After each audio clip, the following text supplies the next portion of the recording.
Ümumiyyətlə, bir ailədə niyə başqa qadına hər zaman bir ehtiyac var? Düzdür, bugün xəyanət edən qadınlar da var və görürük. Amma keçmişdən gələn bir söz var da, xəyanət kişiyə məxsusdur.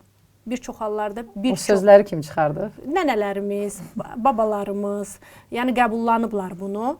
Mən qəbullanmağın bəlkə də tərəfdarındayam, ailənin dağılmağının tərəfdarı deyiləm. Çünki bir yerdən sonra 5 il, 3 il bir münasibətə girən bəy bir müddətdən sonra bəlkə də anlayır ki, yanlış etmişəm, geriyə dönür.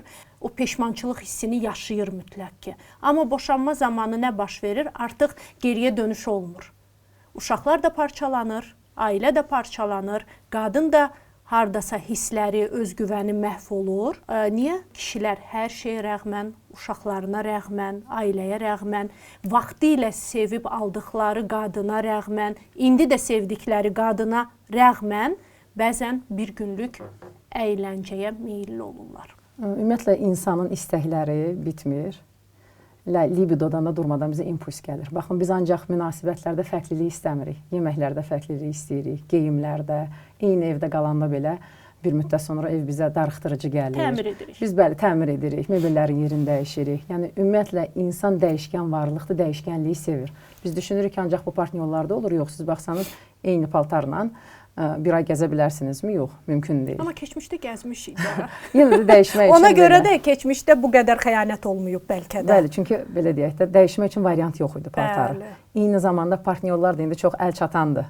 Həmən telefonun əlində artıq hətta nəinki öz ölkənizdə, başqa ölkələrdən olan bir xanımlara da, kişilərə də nə edə bilirsiniz, sizin əliniz çatır. Bəli. Amma əvvəlki dönəmə gəlsək, bəlkə də 6 ay, 1 il lazım idi ki, bir kişi sadəcə sevdiyi qadın adını öyrənsin. Sonra bir 6 ay lazım idi ki, onun ünvanını öyrənsin və s.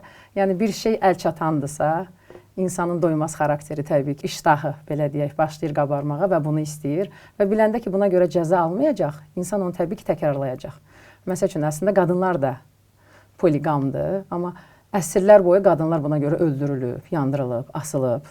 Ona görə də qadın bilsə ki, bunun əvəzində ölümlə qutaracaq, təbii ki, bunu etməyəcək və özünə inandıracaq ki, qadınlar nədir? Monoqamdır. Amma biz təbiətə baxsaq, biz də belə deyək, primatların bir növüyük.